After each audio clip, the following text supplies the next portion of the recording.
Assalamualaikum warahmatullahi wabarakatuh. Perkenalkan, nama saya Tufa Fakihah Mudzakiroh. Saya dari Universitas Islam Bunga Bangsa Cirebon, program studi Pendidikan Agama Islam. Di sini saya dan teman saya akan mewawancarai Ustadz Fahmi yang berjudul Landasan HAM, Humanisme dan Agama. Silakan pada Kang Sandi. Baik, bismillahirrahmanirrahim. Saya Sani Ahmad Prayoga dari Universitas Islam Bunga Bangsa Cirebon, program studi Pendidikan Agama Islam, akan sedikit membahas mengenai landasan HAM, Humanisme dan Agama dengan narasumber Ustadz Fahmi akan ditemani. Baik, Ustadz, apa saja sih landasan HAM, Humanisme dan Agama? Ya, HAM itu hak asasi manusia. Ya, hak asasi manusia yang ini merupakan kesepakatan yang dibuat oleh seluruh bangsa-bangsa yang tujuannya adalah agar hak asasi yang ada pada manusia itu benar-benar dipenuhi. Apa saja hak asasi manusia itu? Yang pertama adalah hak dalam beragama, yang berikutnya adalah hak dalam memilih jalan hidup, termasuk juga hak asasi manusia, kebebasan berpendapat dan yang lainnya. Ini sejatinya HAM tujuannya adalah agar kemudian semua manusia, segenap warga bangsa itu mereka terpenuhi semua hak-haknya, hak untuk hidup, hak untuk berbicara, hak untuk beragama. Adapun pada faktanya, kemudian kalau kita lihat sendiri, HAM ini seringkali disalahgunakan oleh beberapa negara-negara barat yang mempunyai pemahaman sekuler kapitalis, yang diantaranya adalah Amerika, yang ternyata mereka seringkali tidak benar-benar menyuarakan HAM kepada semua negeri-negeri yang sedang dilanda masalah. Seringkali teriakan HAM itu hanya keluar manakala non-muslim mereka dalam keadaan tertindas, teraniaya. Sementara dalam kaitannya dengan umat Islam sendiri tidak ada teriakan HAM dari mereka. Ini pula yang seringkali menjadi bahan kritik bagi para kalangan intelektual muslim. Kenapa ketika misalnya orang-orang Yahudi, misalnya orang-orang Yahudi ketika mereka diboikot produknya, ketika mereka diboikot ekonominya, mereka teriak HAM, hak asasi manusia. Sementara ketika umat Islam mereka meneriakkan tentang hak asasi manusia yang mereka sedang dalam keadaan dijajah, tidak ada teriakan HAM yang dikeluarkan oleh orang-orang yang para penguasa di negeri-negeri barat.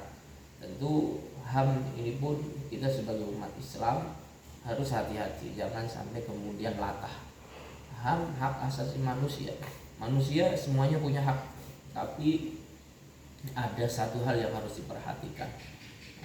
Bukan HAM maknanya itu bukan kebebasan, bebas semuanya, bebas mau seperti halnya LGBT misalnya, ya, LGBT yang ada di barat, di Jerman, di Amerika, yang dianggap sebagai sesuatu yang biasa, sehingga mereka perkawinan sesama jenis dianggapnya sebagai sesuatu yang lumrah. Ketika ada yang mengkritik, dianggapnya sebagai orang-orang yang melanggar HAM. Tentu ini HAM yang salah kaprah. HAM yang seringkali salah kaprah inilah yang kemudian mengundang kritik dari kalangan intelektual muslim. Kalau memang faktanya HAM adalah sebagai kedok untuk membenarkan sesuatu yang dilarang, maka pada hakikatnya HAM itu merupakan sesuatu yang tidak dibenarkan dalam Islam. Tapi kalau HAM itu tidak sesuai. Nah, tapi kalau HAM itu ternyata senantiasa patokannya adalah etika, ada ditambah lagi aturan-aturan agama, maka insya Allah ini dibenarkan dalam agama, ya. Karena dalam Islam sendiri ada istilahnya lakum dinukum waliyadin, bagimu agamamu, bagi kami agama kami, dan lana a'maluna walakum amalukum, bagi kami amalan kami, bagi kamu amalan kamu. Kamu amalannya silakan, kaitannya dengan ibadah, bagaimana kamu mau menyembah selain Allah silakan. Yang jelas kita sudah menyampaikan bahwa hanya Allah lah yang wajib untuk disembah, yang boleh untuk disembah. Selain Allah tidak boleh untuk disembah. Kita sudah dakwah, tapi mereka tetap dengan keyakinannya silakan. La ikraha fiddin, tidak ada paksaan dalam agama. Ini kaitannya dengan agama. Tapi ketika itu terkait dengan penyimpangan seperti halnya LGBT, maka ini merupakan sesuatu yang tidak dibenarkan. Nah, sekalipun itu alasan HAM, suka-suka saya, hak asasi saya mau kawin sama siapa saja terserah saya. Nah, ini tidak dibenarkan. Landasan HAM yang benar adalah landasan dari Al-Quran dan sunnah Rasulullah Muhammad SAW. Itu apabila kalau kita benar-benar menjunjung tinggi HAM. Sebab apa? Al-Quran, sunnah itu semua sudah sesuai dengan fitrah manusia. Fitrah manusia sudah terpenuhi semua hak asasi mereka, termasuk juga bagaimana rezeki mereka sudah diatur oleh Islam.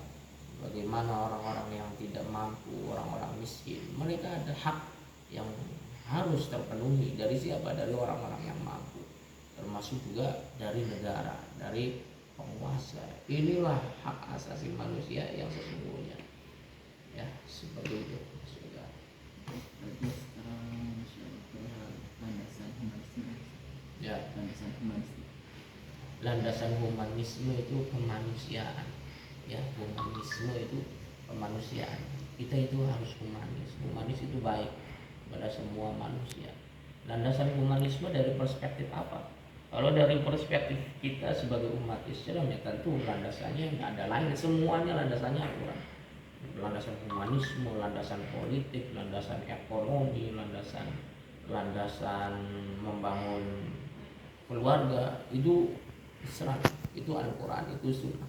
Kalau perspektif Islam, ya, yang sehingga dengan begitu kemudian humanisme kemanusiaan itu ya benar-benar ya, sesuai dengan rel, tidak kemudian menjadikan manusia liar seperti halnya binatang, sehingga tidak peduli lagi benar ataupun salah menurut agama. Itu kalau perspektif Islam, humanisme, HAM. Tapi kalau perspektif Barat, kita tentunya tahu sendiri bagaimana Barat mereka dalam berkehidupan, tata cara berpakaian, tata cara pergaulan. Mereka yang namanya kumpul kebo itu dianggap sebagai sesuatu yang lumrah. Tata cara berpakaian juga, mereka pakai pakaian yang mengumbar aurat dianggapnya ya hak asasi. Nah, kita sebagai manusia kita harus mempunyai humanisme. Humanisme itu ya rasa empati kemanusiaan, rasa simpati kemanusiaan. Udahlah, masing-masing aja, kita ini humanis, kita ini semua kita rangkul. Memang betul kita rangkul, tapi kita juga harus ada semangat untuk mengingatkan. Ketika orang yang coba untuk kita rangkul itu masih berada di atas jalan kemaksiatan, kita pun wajib untuk mengingatkan. Jadi terakhir landasan agama. Landasan agama kita sebagai manusia diingatkan oleh Allah, ya ayyuhan nas taqu rabbakumul ladzi khalaqakum min nafsin wahidah wa khalaqa minha zawjaha wa batha minhuma rijalan katsiran wa nisaa wattaqullaha alladzi tasaaluna bihi wal arham innallaha kana 'alaikum raqiba. Ya ayyuhan nas, wahai manusia, ittaqullaha, wahai manusia, bertakwalah kalian kepada Allah. Ya ayyuhan nas taqu rabbakum, ya ayyuhan nas taqu rabbakum, wahai manusia, bertakwalah kalian kepada Tuhanmu. Alladzi khalaqakum min nafsin wahidah, yang telah menciptakanmu dari jiwa yang satu. min nafsi wahidah. Wa khalaqa minha zawjaha, yang dari jiwa yang satu itu kemudian diciptakan pula pasang zauja wa bata minhuma rijalan katsirun, dari pasangan laki-laki perempuan ini, suami istri ini kemudian kemudian lahirlah manusia generasi keturunan, bata minhuma laki-laki perempuan, istri wanita. Wattaqullah, bertakwalah kalian kepada Allah, wattaqullah ladzi tasaaluna bihi wal arham. Inilah landasan HAM, landasan humanisme yang kemudian Allah ingatkan kepada kita sebagai manusia harus menjalin tali persaudaraan, tali kebersamaan, khususnya dalam hal ini tali silaturahmi. Ya, landasan kita sesama manusia harus punya perasaan kebersamaan, ukhuwah, yang ini sendiri merupakan perintahkan oleh Allah Subhanahu wa taala. Jangan sampai saling berbenturan, jangan sampai ribut, jangan sampai terjadi konflik antara sesama manusia. Itu landasannya. Ya, terima kasih banyak. Sepertinya cukup. Baik, sedikit menyimpulkan, baik maupun itu landasan HAM, humanisme dan agama, kita sebagai kaum muslimin mengkerucut apa yang diperintahkan oleh Allah dan apa yang dilarang oleh Allah, dan kita harus menjaga apa yang Allah perintahkan dan apa Allah yang Allah larang. Baik, jazakumullah khairan atas penjelasannya. Baik, kurang lebihnya kami mohon maaf. Wassallallahu ala nabiyyina Muhammad wa akhiru da'wana alhamdulillahi rabbil alamin. Wassalamu alaikum warahmatullahi wabarakatuh. Waalaikumsalam.